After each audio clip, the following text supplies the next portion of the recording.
You're nothing but a burden, Dad. Always have been. Always will be. Those words hit me like a hammer to the chest, reverberating in the wooden walls of our old farmhouse in Cedar Falls, Iowa. My son, Lucas, standing there with that self-satisfied smirk, didn't even realize the weight of what he'd just thrown at me. Or maybe he did. And he didn't care.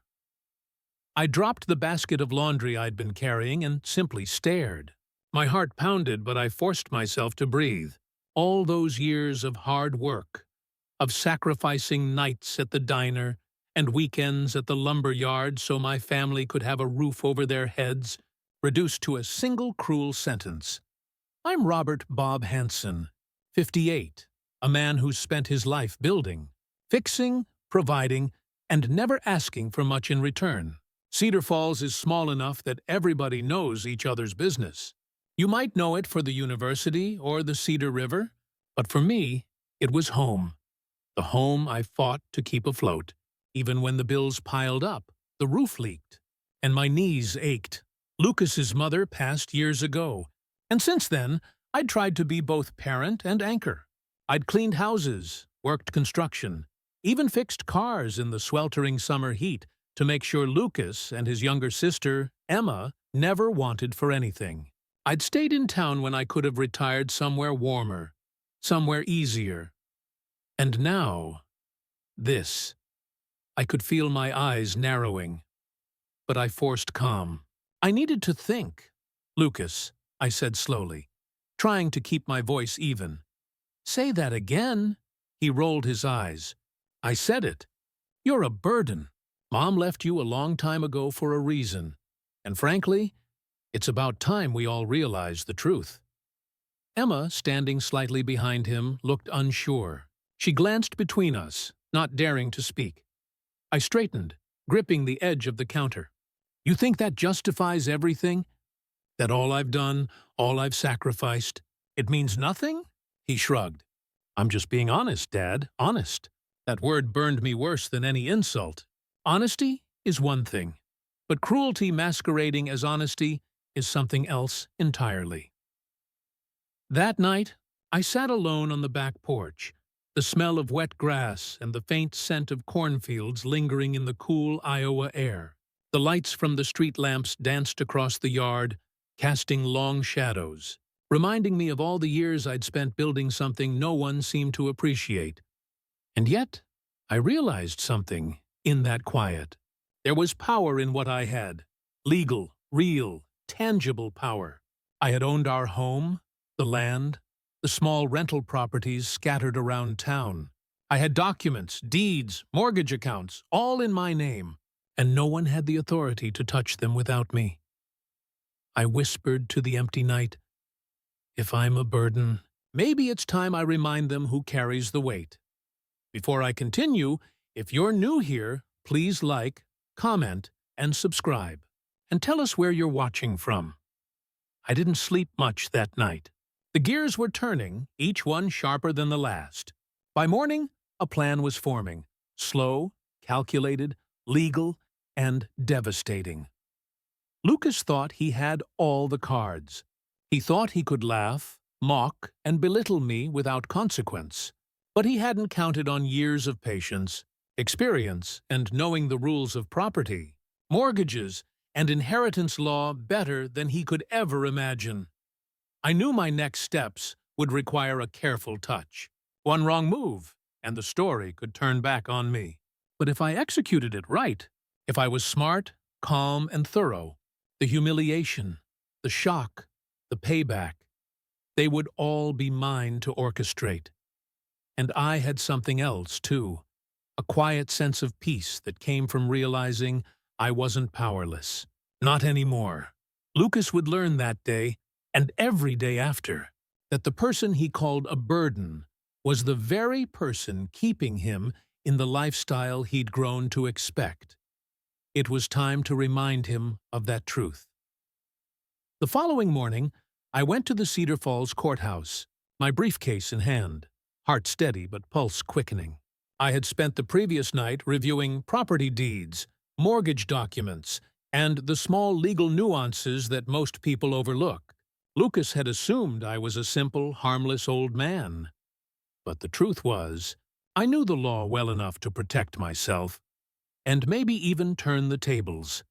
The clerk at the front desk, Mrs. Jenkins, gave me a sympathetic smile.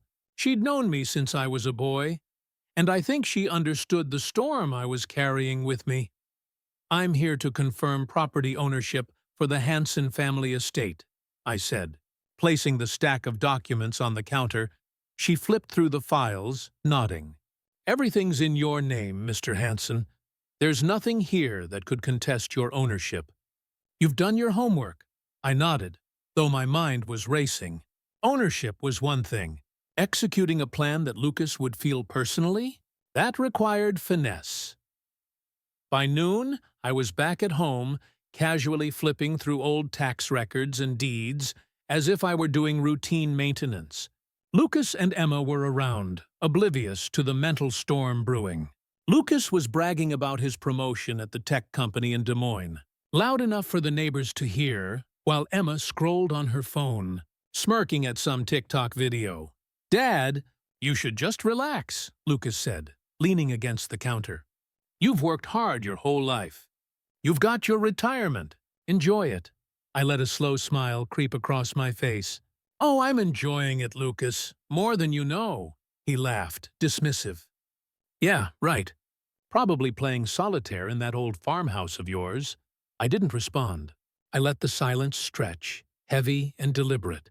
Then I casually asked, "You know the property taxes are due soon, right?"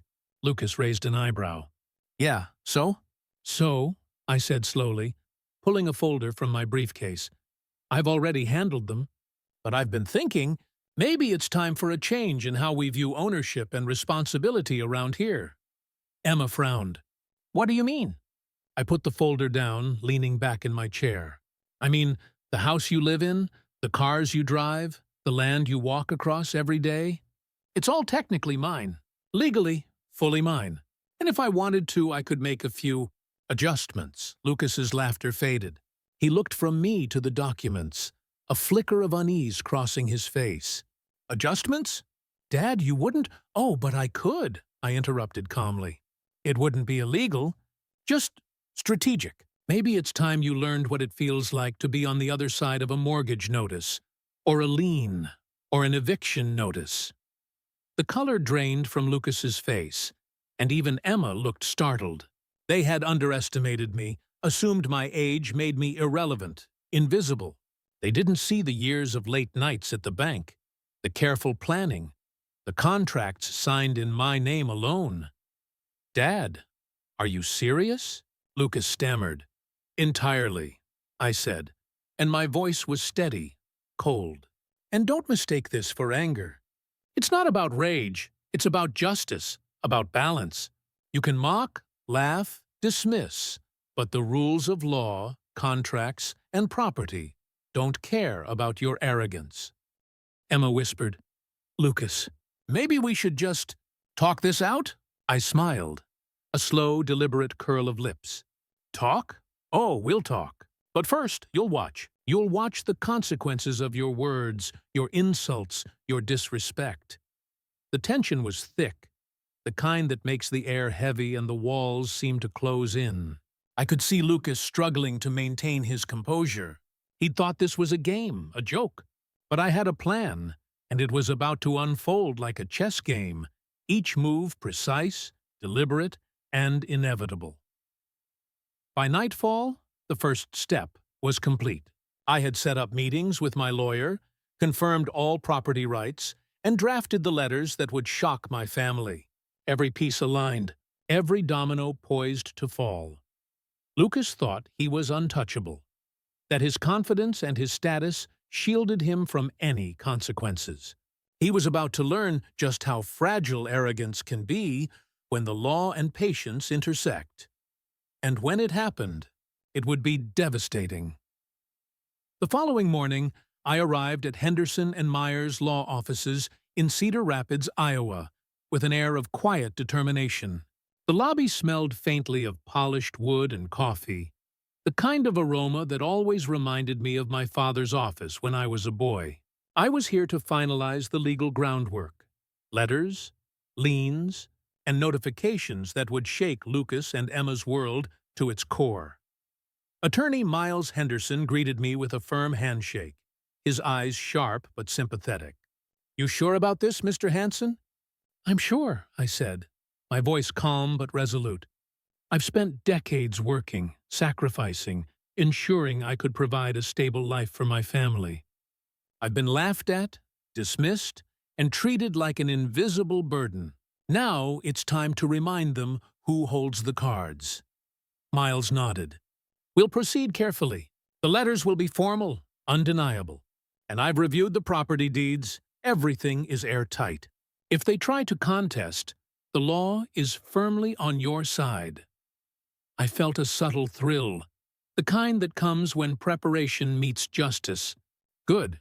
Let's make sure they understand the gravity before we escalate. No surprises, no loopholes. Everything direct, clear, undeniable. Back home, I waited, sipping my coffee as Lucas prattled about his company's holiday party plans. He didn't notice my quiet presence, didn't sense the tension under the surface. Emma was on her laptop, scrolling through online shopping lists, blissfully unaware. Then the first letter arrived. Certified mail. Lucas opened it first, tossing it on the counter with a smirk, assuming it was some mundane notice. "Dad, you're sending us junk again?" he said, glancing at me. I said nothing.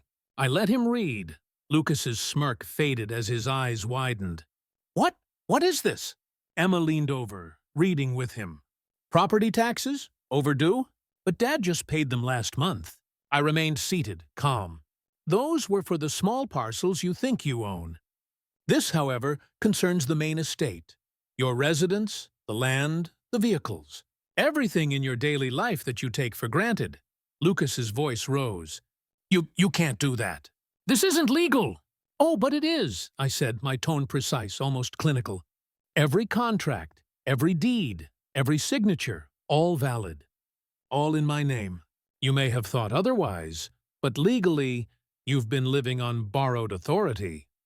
Emma looked pale. "Lucas, maybe we should call a lawyer." "Too late for that," I said gently. "We've already spoken to one, and this isn't a negotiation. It's a reality check. Respect the law, or face the consequences." The humiliation in their eyes was tangible, and I allowed myself a small, controlled smile. They had assumed their comfort, their lifestyle, their sense of superiority was untouchable. They hadn't accounted for diligence, preparation, or patience, the very things I had mastered over decades. Lucas slammed the letter down. "You'll regret this, Dad. Everyone will know what you're doing." I nodded slowly. "Perhaps. But I'd rather be known for justice than mocked for weakness. I've waited patiently, but arrogance cannot go unchecked." Later that day, I contacted the local bank, confirming the proper procedures to enforce certain liens and notices. Every step was meticulous, deliberate, and unassailable. Lucas and Emma were already panicking, unsure of what to do next, their arrogance shattered. By evening, a small crowd had begun to gather outside, neighbors whispering, curious about the Hanson family drama. I could hear fragments of conversation. "Did you see what the old man did?" And "I never thought he'd have it in him." And that's when I realized something important. The public nature of their humiliation would amplify the lesson. Lucas, who had laughed at my frugality and age, was now a spectacle. Emma, who had mocked my perceived irrelevance, was forced to confront reality. The next day, the formal notices would be delivered, and Lucas would see firsthand that I wasn't bluffing. But that wasn't all. I had another step planned, one that would ensure the full impact of accountability. I leaned back in my chair, letting the silence stretch, savoring the calm before the storm.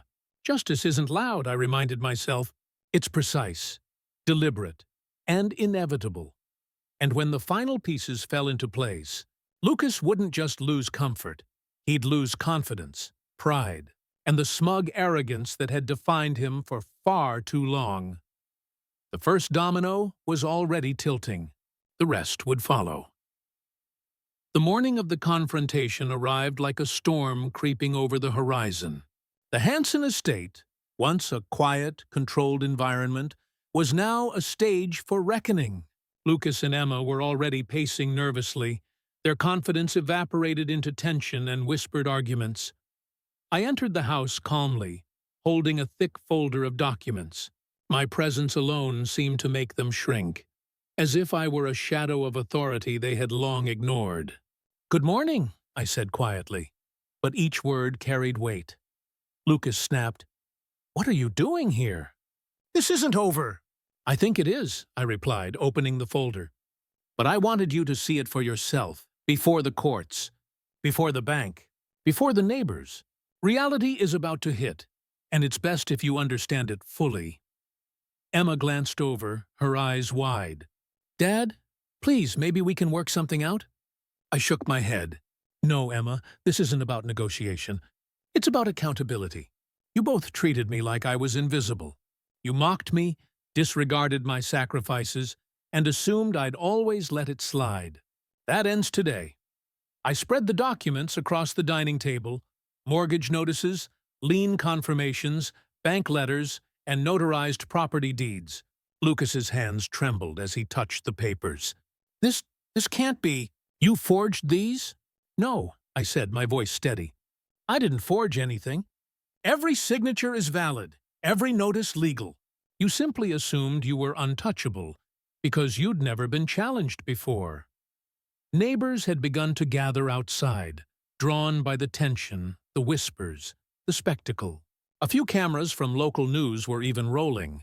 Hanson family drama was apparently too juicy to ignore. Lucas's face turned red, a mix of anger and humiliation.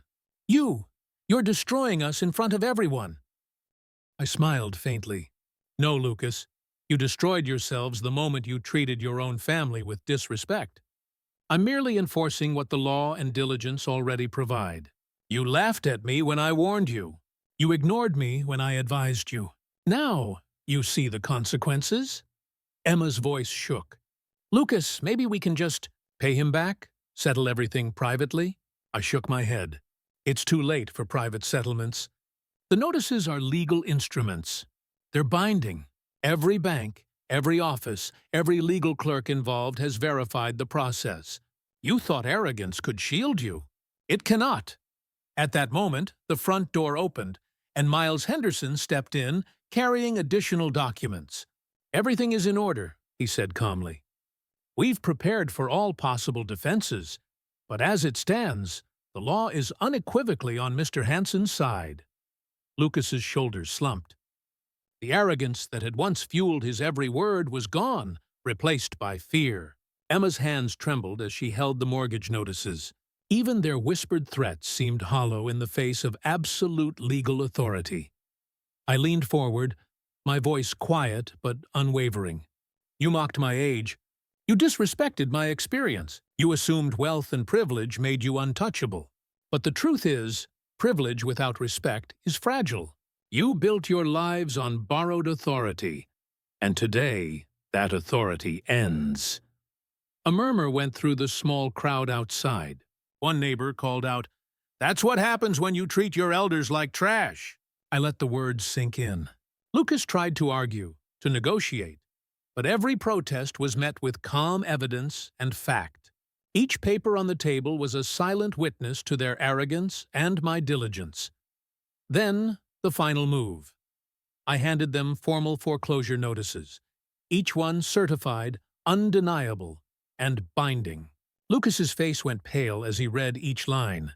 Emma collapsed into a chair, her mouth open, speechless. The sound of papers hitting the polished table seemed louder than any shouting could have been. Miles stepped back. "I suggest you both retain independent counsel if you plan to dispute anything. Otherwise," he gestured to the documents. "Otherwise," I thought, "the law would enforce what I had meticulously prepared." Lucas turned toward me, desperation in his eyes.